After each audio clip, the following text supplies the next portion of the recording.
ময়দানি টয়লেটে যায়, বাম পা দিয়ে প্রবেশ করার পরে ওনারে বলা লাগবে আল্লাহুম্মা ইন্নী আউযু বিকা মিনাল খুবুসি ওয়াল খাবাইস। এ কথা মানেন তো?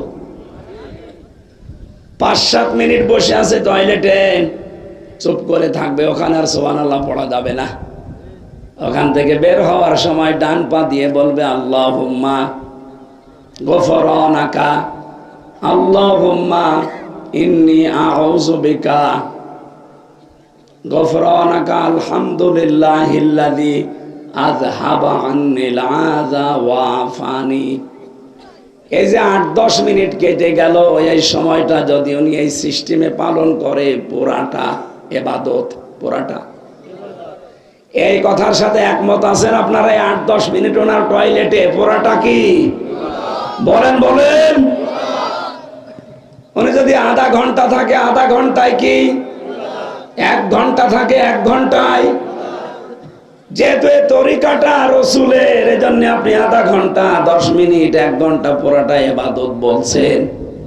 আপনার রান্নাঘর থেকে শুরু করে আন্তর্জাতিক জীবন পর্যন্ত বিশ্ব নবী এইটা দিয়ে 10 বছর চালিয়েছিলেন।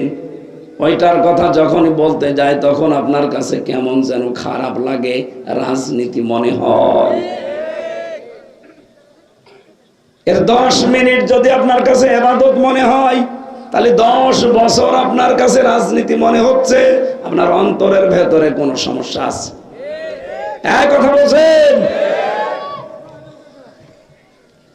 আল্লাহ আমাদেরকে কোরআন এবং হাদিসের এই হাদিসগুলো একেবারে সহজভাবে বোঝার, মেনে নেওয়ার মন দেন। বলেন আমিন। কোরআন যে ব্যক্তি পড়ে আর একে বিজয়ী করার জন্য চেষ্টা চালায়, ফাহাল্লা হালালাহু ওয়া হারামা হারামাহু, এর ভেতরে হালাল জিনিসগুলো হালাল বলে মেনে নেয়, হারামগুলো হারাম বলে ছেড়ে দেয়, আদখালাহুল্লাহুল জান্নাহ, আল্লাহ তাকে জান্নাতে দিয়ে দিয়েছে। আল্লাহ তাকে জান্নাতে দেবে না দিয়েছে? দিয়েছে। এখন প্রশ্ন আসতে পারে, আমি তো মরি নাই, জান্নাতে আল্লাহ দিয়ে দিল কি করি? জবাব হচ্ছে, কেউ যদি কোরআনে বিজয়ী অবস্থায় পায়, ওখানে হালালকে হালাল মানা সহজ, হারামকে হারাম জেনে ছেড়ে দেওয়াও সহজ। যেখানে হালালকে হালাল মানা যায়, হারামকে হারাম মানা যায়, ওই পরিবেশটা তখন একটা মিনি জান্নাত হয়ে যায়। আমি কথা বোঝাতে পেরেছি? আল্লাহ রাব্বুল আলামিন কোরআনে কারিমের এই সম্পর্কিত এই হাদিসটা আমাদের জীবনে যেন আমল করার তৌফিক দেন। আমিন। দরুদ আর সালামের মাধ্যমে আজকে তেলাওয়াতকৃত আয়াত সূরা কসস ৭৬ নম্বর আয়াত, মাত্র একটা আয়াত পড়েছি। তাফসীর আকারে কথা বলবো ইনশাআল্লাহ। গতকালকে কে ছিল? এসেছিল? আলহামদুলিল্লাহ, শ্রদ্ধাভাজন বড় ভাই গতকালকে এসেছিলেন। ভালো ভালো কথা আপনি শুনেছেন। কামরুল ইসলাম সাঈদ আনসারী দেশের প্রথিতযশা একজন আলেমে দ্বীন, একজন পীরের সন্তান। আল্লাহ তার কথাগুলো আপনাদের আমল করার তৌফিক দিন। কোন সূরা বললাম যেন? কসস। 5টা বিষয় সামনে রেখে তাফসীর করা লাগে। প্রথম নম্বরে শুদ্ধ তেলাওয়াত, আমরা যেটা করেছি। দ্বিতীয় নম্বরে মাতৃভাষায় অর্থ করা লাগবে। আমরা বিশ্বের বিভিন্ন দেশে আগে যেতাম, 3 বছর আগে, যেখানে যাই ওই দেশের অনুযায়ী মাতৃভাষায় অর্থ করা লাগে। আমি তামিলনাড়ুতে যেখানে গিয়েছিলাম, তামিল ভাষাটা খুব কড়া আর কঠিন। আমার মনে হয় তামিল ভাষায় কাউকে গালি দিলে, দোয়া করলেও মনে হবে গালি দিচ্ছে, এমন কড়া আর এমন ঘিসিমিসি ভাষা।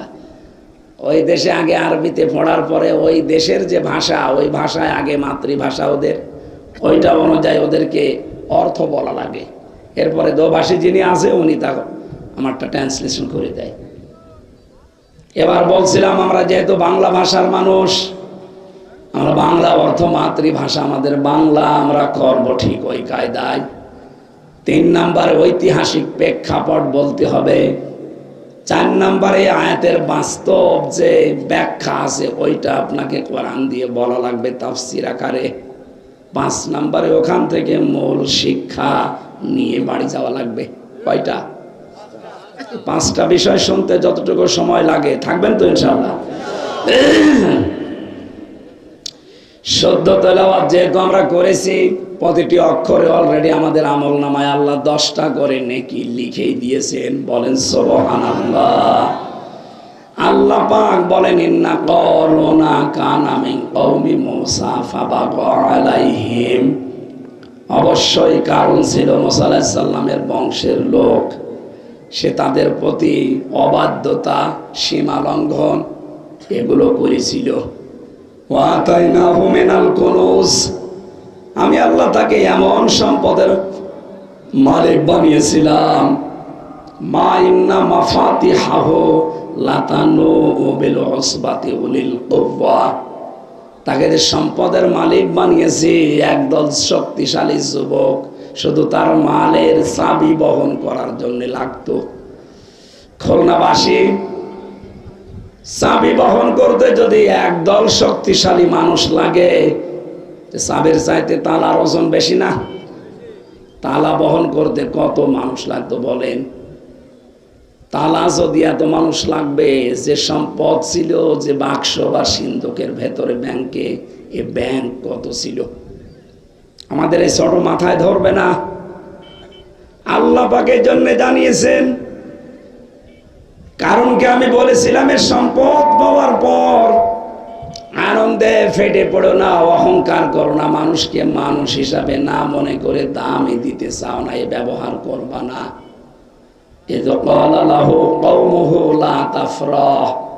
তার বংশের, তার এলাকার যারা সম্মানিত মানুষ, সৎ মানুষ, আলেম যারা, জ্ঞানী যারা, তাদেরকে এই কথাগুলো ওরা বোঝাতো।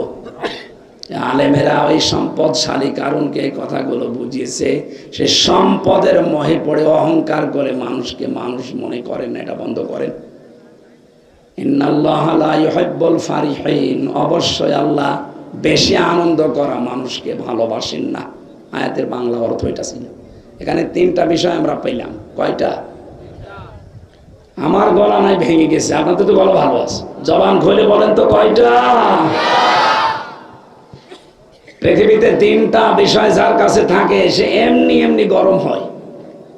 একটা হচ্ছে টাকা, আর একটা হচ্ছে ক্ষমতা, আর একটা নারী। কি বললাম? আমি কি বানিয়ে বলছি? তাফসীর থেকে বলছি। এই 3টা বিষয় যার কাছে থাকে, ও দিন যত যায় তত গরম হয়। এই পৃথিবীতে সবচাইতে বেশি মানুষকে জাহান্নামে পাঠিয়েছে টাকা, ক্ষমতা আর নারী। এখন হয়তো এটা নেই, বলেন। আজ টাকা যাদের বেশি, আপনি তাকান, ওদের পা মনে হয় মাটিতে পড়তে চায় না। আর চেয়ার যাদের আছে, কি হনরে হনুমান হয়ে গেছে, একটা বারের জন্য ভাবে না যে চেয়ার স্থায়ী না। এই যে আমি চেয়ারে বসেছি, এটা কি স্থায়ী না? আমাকে আগে চেয়ার বলে দিয়েছে হামসা, বেশি সময় না, 1-1.5 ঘন্টা। এরপরে ওঠা লাগবে, নতুন মানুষ এখানে এসে বসবে, হয় সভাপতি বসবে, নাই প্রধান অতিথি আসলে উনি বসবে। একথা বলছেন এখানে? পৃথিবীর প্রত্যেকটি চেয়ার এই কথা তার যে বসে তাকে বলে দেয় কানে কানে, যদিও আমরা ওটা শুনতে পাই না। পৃথিবীর বড় চেয়ারে বসেছিল না ফেরাউন? কথা বলেন না কেন? নমরুদ যে চেয়ারে বসা ছিল, চেয়ারে বসিয়ে জুতা পিটা দিয়ে দুনিয়া থেকে বিদায় দিয়েছে আল্লাহ। এই জন্য পৃথিবীর ময়দানে চেয়ারে বসলে অহংকার করা যাবে না। চেয়ার মানে আমি কিন্তু এই যে এই চেয়ার, এই যে এই চেয়ার, এই চেয়ারের কথা বলছি। অনেকে মনে করেছে আমার ওই চেয়ারের কথা বলে আমি মার খাবো না, মরে গেলে ওই চেয়ারের কথা বলবো না। ও চেয়ার কিয়ামত পর্যন্ত থাক। চেয়ার মানে কোন চেয়ার?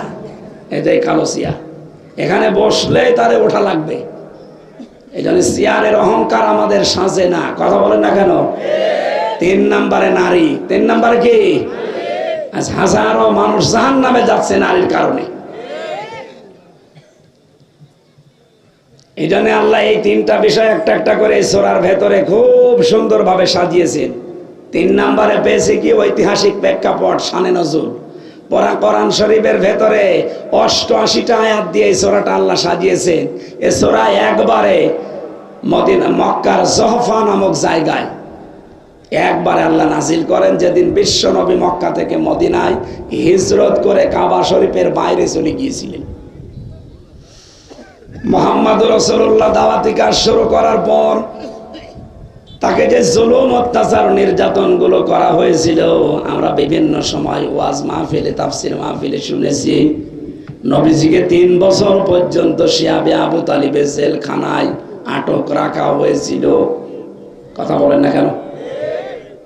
বিশ্ব নবীকে শেষ পর্যন্ত মেরে ফেলার ষড়যন্ত্র পর্যন্ত শয়তান আবু জেহেলকে দিয়েছিল। দারুন নাদওয়ার বৈঠকে বৈঠক করেছিল 24 জন সংসদ সদস্য নিয়ে। আবু জেহেলকে সিরাত ইবনে হিশাম থেকে বলছি, সিরিয়া থেকে একজন মুরব্বী, কথাগুলো ভালো করে শোনেন, শিক্ষা আছে। সিরিয়া থেকে একজন মুরব্বীর সুরত নিয়ে শয়তান নিজে সরাসরি ওই বৈঠকে বসে আছে চুপ করে, কথা বলে না। একজন বলে কাজ করো, মুহাম্মদকে আবার জেলে পাঠাও, এক ঘরে করে দাও, বয়কট করো। আরেকজন বলে না, বয়কট করে এক ঘরে করে জেলে পাঠিয়ে হবে কি, যা ছিল তার চাইতে আরো জনপ্রিয়তা বেড়ে গেছে, সুতরাং এভাবে হবে না। একজন বলে কাজ করো, দেশ থেকে তাড়িয়ে দাও। ওই যে মুরব্বী বসে আছে শয়তান সুরত নিয়ে, বারবার ভেটো দেয় না, ও বাইরের দেশে যেয়ে দল পাকাবে। লোকজন সবাই বলছে আপনি কে, আপনাকে তো দেখি নাই, হঠাৎ আপনি ঢুকলেন কি করে সিক্রেট জায়গায়? ও তখন এবার একটা একটা করে কথা বলে যে আমার কথা তো তোমরা নেবে না, আমি সিরিয়া থেকে এসেছি,